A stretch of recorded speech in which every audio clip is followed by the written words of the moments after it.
Have you ever had like an aha moment in disc golf where you notice something about your form or something that someone pointed out to you about your form and you're like, I can't believe I've been doing this wrong for this long? Well, I had one of these recently. I was scrolling through some Instagram reels and I saw this video where someone was pointing out Cole Redollin's wrist in the relation to his body when releasing the disc. And basically what the video showed was his disc and his wrist were pointed at his torso in the power pocket, and then it like unraveled as he released the disc to generate a lot of snap and power. I saw that and thought, I don't know if I do that. I might not actually do that. And I went back and watched the most recent slow-mo video I had of my form, which was from April, but my form is pretty much the same still. And I noticed that on my reach back, I have the disc in the right position, like this. But because my wrist and arm is so loose, which is fine, which is what you want to do, but it's so loose that it actually unravels at the back.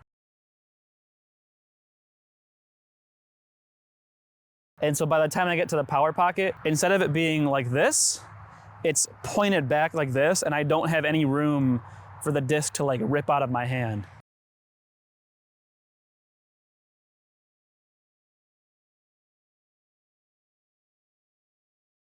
So I decided to go out and play around, and I threw 2 shots off the tee on each hole, and I threw one normal just to kind of like see how it felt, and then I threw one that was trying to do this new thing with my form. I was pretty bad at it, but as the round went on, I felt like I could throw further with less effort. And I also felt like potentially my max distance potential was higher. Now, unfortunately right now I'm nursing a little bit of a hip injury, so hopefully that goes away at the off season, which is coming up, but I'm not really quite sure, and it was also a little windy, so I'm not entirely sure. I decided to come out to the field here and test it out a little bit and see if there really is any significant distance gains.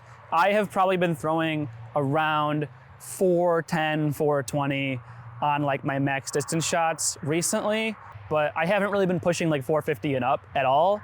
And I think part of that is 1, this form thing, and 2, I'm a little bit injured. But like historically, I haven't really been able to push past 450 on command. So if this does this for me, that'd be huge. I have been having a lot of trouble like really implementing this into my form in a really like productive way. It's hard for me to undo years of doing something wrong, but when I do it properly, it feels really good. And I'm gonna show you a little bit of me trying to do that and see if I can really launch it out there. So I have 4 destroyers I'm gonna try and throw. I'm just gonna try and throw pretty easy, but focus on getting that wrist where I want it to be, and we'll see how far they go. I got my bag here off screen, maybe you can see it. So I'm gonna throw from right next to that. I'll run out there and range them, and I'll tell you how far they went.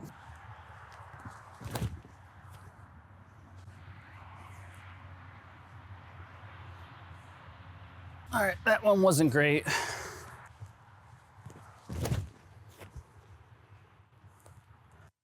Decent.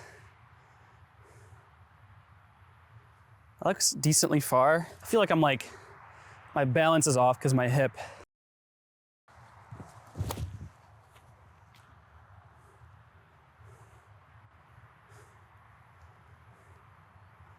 I mean, that was probably 70% power when I'm uninjured, but that's about as good as it's gonna get right now. That was pretty good, I think. This one has potential to go really far if I get it to stand up, but it also has potential to be terrible.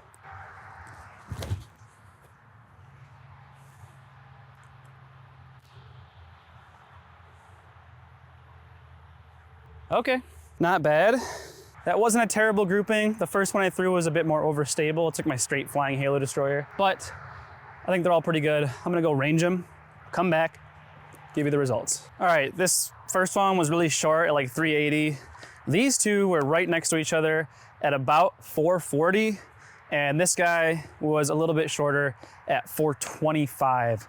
So I think this is a very limited data set, a pretty successful experiment. Like I said, I'm not throwing at full power right now, and the fact that I can throw 440 is really good in my opinion. I'm gonna take these two and throw them one more time and just really try and rip on them and see if I can get them out to like 450. So here we go.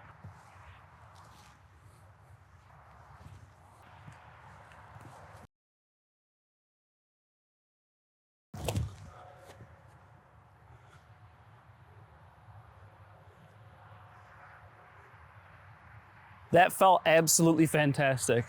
That wasn't like even full power, but that felt like the hardest I've ever thrown a disc. That might be 450. Let's go one more. Oh, that's so bad. I threw that nose up. Yeah, that's the hip right there.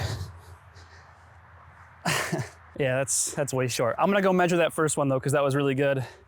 And I'm gonna stop throwing because I don't want to injure myself because I have to play a tournament tomorrow.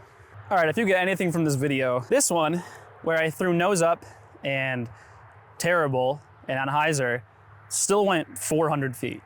I threw this so bad, it was such a shank, and it still went 400.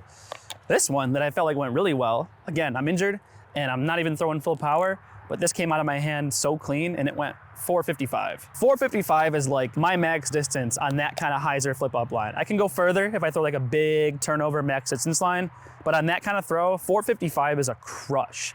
And I am not 100% right now. So the fact that I just threw 455, the fact that this went 400 and those other ones went like 440, 430, whatever they were, I can solidly say this is adding a significant amount of distance, like probably 50 feet on a good day. So yeah, I mean, this is huge for me. I don't know if this is just me making a revelation that everybody else already knows. I feel kind of stupid right now. Like I should have been doing this for years, but I'm glad that I figured it out now and happened to see that video. If this helped you, that's awesome. I mean, if not, then maybe this video is kind of useless, but I'm here to be humbled. I'm here to teach, but I'm also here to learn and share that with you guys. I mean, when I saw that video, I was watching every single pro slow-mo form I could. Every time I was watching coverage, I was watching their wrist to see what happened. And obviously nobody was doing what I was doing. So this is like a big light bulb moment for me. But that's what learning form is all about. You just keep watching yourself. You never stop. I felt like I got a little complacent after doing my off-season stuff last year, which is fine. You know, you got to stay consistent throughout the year. You don't want to be doing